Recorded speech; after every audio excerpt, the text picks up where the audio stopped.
Yeah, family, back again at you with a new video. We're going to talk about this religious treaties that they have been doing way before we were born. You know what I'm saying? But not too far away, not too far ago. You know what I'm saying? Not too long ago. But it's worth to revise this. You know what I'm saying? Because it's starting ground, especially for people that are looking for the truth and the people that want to know really what the Nefilim road is all about, how it was created. Yeah, that's why I tell you guys, you have to explain everything to the people, how things were created, how they came to be. Yeah, because by not doing that, that's why they live in Babylon. Babylon is confusion. Nobody know nothing. Nobody know nothing how nothing came to be. So it's just a confusion, and then it's just a belief system, and it's all a lie. The lying spirit is the one giving them all the knowledge, all the so-called truths, all so-called reality that they believe. You already know it's the lying spirit that control all these Negroes. You know what I'm saying? Talk about African history and all of that, when there is no such thing, because it was all about resetting, about changing areas and changing time zones, and creating states and creating nations that later will become one thing. Yeah, divided but united. You understand that? That's how Nefilim played the game. Divided but united. Divided for the people, united for Yahweh, in Yahweh name and concept and everything else, and religions. You know what I'm saying? So they had all these treaties back then, as I told you, and that's why these niggas don't have no authority in so-called continent of African continent. Yeah, and I also called because it was not the name that he was called before the reset. Okay, so before the reset, they will tell you that everybody was living in little tribes, running around naked. You know what I'm saying? And then they, slowly but surely came to one, reality. Yeah, it's not the case. The whole history is on the reverse on you. They always knew the truth. They always were together. There were no countries and tribes and all of that.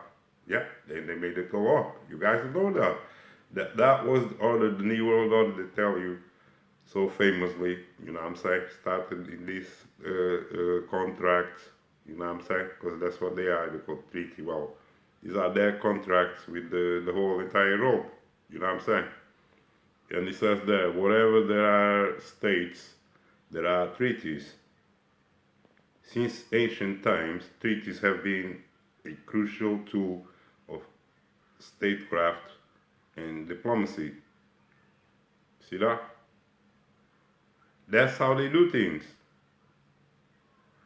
Diplomatically, people. So that means if we're not learning diplomacy, we are all illiterates, man. I'm telling you. And I'm telling you, we are illiterate. Look what these people do. As treaties are agreements between various states, often concluded at the end of a conflict. They profoundly reshape boundaries, economies, alliances, and international relations. Here are five of the most important treaties in history. See that? So they did all these treaties, people, and they used diplomacy. Don't forget that. Yeah, that whole thing come with the script, and then they're gonna use diplomacy. Diplomacy is how they play in the game. Is the energy, is the force that they use, and they don't teach you diplomacy. That's why they give you bad schooling. They don't teach you how to write properly. They don't want to teach you how to speak fluently any language. You know what I'm saying? They want you to be illiterate, and they do everything using diplomacy. See that? Okay, let's start with these treaties. Treaty of Tordesillas, which one? I'm just gonna read it fast because I already have a video explaining that. The Treaty of Tordesillas between Portugal and Spain, technically its component Kingdom of Castile, was negotiated by the papacy, Pope Sixtus, if you guys remember, and divided newly discovered lands outside of Europe between the two countries along a line longitude, yeah, uh, as I explained to you, through what is now eastern Brazil, so that the Spanish and the Portuguese and so-called Pope Sixtus, they gave them the right and divided the road into and gave them the lines and told them, you can, go over there and take over and tax them. And remember, the church want the money. So that's what they did. And we already been to that. Okay? They gave it to Portugal, and Portugal had Vasco da Gama going from 1498, according to them, managed to establish that it was possible to sail from Europe to India, people. You see again, even Vasco da Gama didn't know the earth, he didn't know if he go that they could go that route and they're going to turn it up in India. They didn't know that. I told you, they were reset and they were the babies of the resets. They didn't know the road. Yeah, it's telling you that in their own books, explaining you their own history, that Portugal was able to explore east, and under Vasco da Gama, in 1498, it managed to establish that it was possible to sail from Europe to India. It's all on the open, people. Initially, the treaty was to Portugal's advantage. Okay, we're not going to waste time on that. Then they have another treaty, so it was Tordesillas Treaty, and then that's Westphalia, 1648. Yeah, it's another treaty they did, another contract with the road, you rolled out the script that they did, and you don't know, and I don't know what they're talking about. The Peace of Westphalia consisted of two related treaties. The Treaty of Munster. Wow. Is that the word they use? Munster. Wow. The Treaty of Munster and the Treaty of Osnabrück, or something like that, signed at the end of the 30 Years' War, which was generally between Catholic and Protestant states. See that? Why will Catholics and Protestants be fighting, people? Because these Protestants were not under the papacy. You know what I'm saying? So they had to have war with them to control them. They have to control them. Although countries like France played both sides for a cynical game. See that? Although the Peace of Westphalia only originally impacted Western and Central Europe, and it eventually had global consequences. This was because it established some of the most important principles of the international system, people. That's where it established the most important principles of the international systems. The key characteristics of the nation state were laid out in the treaty signed at the Peace of Westphalia. People,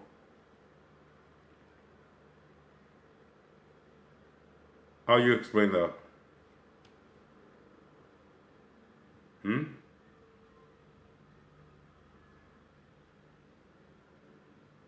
How do you guys explain that? Treaty of Paris hold on. Uh, so-called Munster and the Treaty of Osnabrück, signed at the end of the 30 Years' War, which was generally between Catholics and Protestant states, although countries like France played both sides for cynical gain. Although the Peace of Westphalia only originally impacted Western and Central Europe, it eventually had global consequences.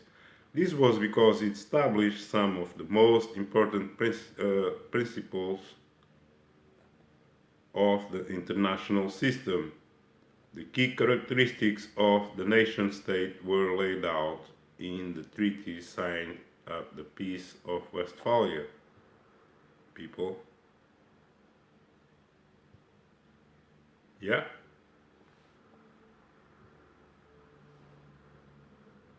This is crazy, people. The treaty established the idea of territorial sovereignty with each state solely responsible for law and order, taxes, and control over the population in their territories, people. That's how it started, people. You see that? After they established that, let's see what happens. Additionally, the right of every state to order its own internal religious and political arrangements was recognized. By who?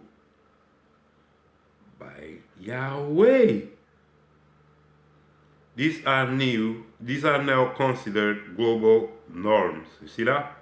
So they made it now, it's normal, the new normal. Yeah? They can have governments, they can have population, they can control populations and tax them, and it became the normalized and recognized and became considered as global norms. The Treaty of Paris, 1783, because these are the treaties, what you see them gonna do is like consolidate the previous treaties, you know what I'm saying? The Treaty of Paris 1783, which is the oldest treaty signed by the United States, still in effect. See that? They want to consolidate these treaties.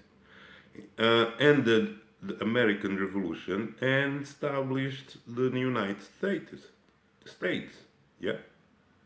For that reason alone, it is one of the most consequential treaties in world history. See that? So-called the Treaty of Paris of 1783. The Treaty of Paris didn't just establish the United States. It did so on highly favorable terms. The American negotiating team, led by John J. Benjamin, yeah, with John J., you're already gonna know he's 33, Benjamin Franklin, and John Adams, all gonna be coded, played their hands astoundingly well. See that? They say that these men did so well that, you had to have it. Americans, allies, France, and Spain did not want the United States to make a separate peace. However, as fighting continued to rage in the Caribbean and Gibraltar, this is exactly what the Americans sought, as they felt they would get a better deal by directly dealing with London. The French had hoped that America would be a small and weak state between the Atlantic and Appalachians, with the British keeping the lands north of the Ohio River and the Spanish controlling a buffer state to the south. Instead, the British decided that a strong and economically successful America was in their interests and against French interests, and were convinced to give the new state all the land up to the Mississippi River, as well as fishing rights in Canada. See that? This enabled the United States to later expand westward and become a major continental power. You see that, people? You see that? You see how they put it all together? How everybody's sitting in a table. Yeah, Yahweh and all his masons, the whole, it's going to be 33, 33, 33, 666, 66, and all of them have this meeting, they have this contract, they settle it down, they have strong men that, the negotiating team and everything. Yeah, they negotiate with the French, the British, and they decide to give out some lands from the papacy, from what the Pope gave them, because all these lands don't belong to them, they belong to the church. Don't forget that. These are conquest lands that the Pope gave them the maps and pay for the boats and everything. Don't forget that. They own them, so they had to do what they want.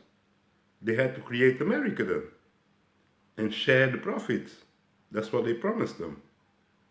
You know what I mean? Because, they didn't want to give the British, if they don't give up the lands, they were, tied into the lands and all of that, then they couldn't create that big country.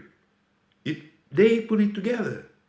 So don't come with that, don't listen to none of that story they telling you that they fought for their liberty and this and that. Look, man, it's all done in the scripts, and the scripts are in the open. You can read, everybody can read. If they're not illiterate, yeah, they can read. The thing is, a lot of people now, they lost the ability to read and comprehend things, and this is bad. If you lose that ability, you're going to be left behind. You understand that? You always have to have your mental capacities to be able. If you disable them, either for whatever reason, you don't want to think too much, you're going to, you're going to be swallowed up by Babylon. Stand up. That's all you need to worry about. The Congress of Vienna, another treaty, people, the Congress of Vienna occurred at the end of Napoleonic Wars and dramatically reshaped Europe. So that one was about America, they were setting up. And now that one, Congress of Vienna, is about Europe. Yeah, these Napoleonic Wars were all about that and dramatically reshaped Europe. Several treaties were signed at the Congress, the most important of which was the 1884 Treaty of Paris. There are a lot of treaties of Paris. I'm not surprised at all, people, that all this is going to be going on in Paris. I'm not surprised at all with the information I have. You know what I'm saying? But I want you to understand how they do these things, how they set up these things from the beginning to the end. Yeah, and it's not what they tell you in history books and all that, telling the kids that, they fought for their freedom. And look, man, they're lying to them big time, because it may be that wars and fight, but it was all preconceived in the belly of the beast before it gave birth to itself. That's all you need to know. Yeah, don't let these niggers fool you with that false history as well, because it's all coming from these setups. And these niggers have no input in here. They're all slaves. Instead of. So let's read a little bit what this is all about. Congress of Vienna was especially noteworthy because of how successful it was. While some later historians have criticized it as being reactionary, it prevented the outbreak of a major European war for 100 years, people. How did it accomplish this? First, all parties, including defeated France, were part of negotiations. This was due to the informal format of the Congress, which allowed various parties, often led by brilliant diplomats such as Talleyrand, France, and Metternich, Australia, to sit down and hash out their positions until compromise was reached. While this did not make everybody happy, it ensured that nobody was totally unhappy and involved convoluted horse trading. For example, Sweden and Finland to Russia, but gained Norway and Denmark. Denmark in turn gained Swedish. Okay, they're wasting my time here with this now. I'm saying. And France lost the territory acquired by Napoleon in the end, but kept its pre-war boundaries. It was more often than not treated by the other powers as fellow victims of Napoleon. Countries did side with France, like Saxony, were allowed to retain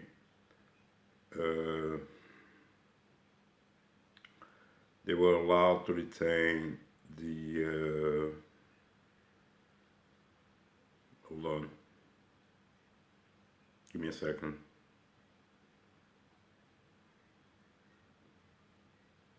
Yeah, they were allowed to retain their independence, despite calls to the contrary. Unlike the aftermath of World War I, no attempts were made to abolish entire countries or change their internal political arrangements. All this contributed to enormous instability. Stability, people. The only unfortunate thing was that because of all the horse trading at the conference and independent, Poland was not re-established. Treaty of Versailles. The Treaty of Versailles was signed between the Western Allies and Germany at the end of World War I. The manner in which it was handled, and I will also, hold on, I will tell you guys later about these treaties as well, and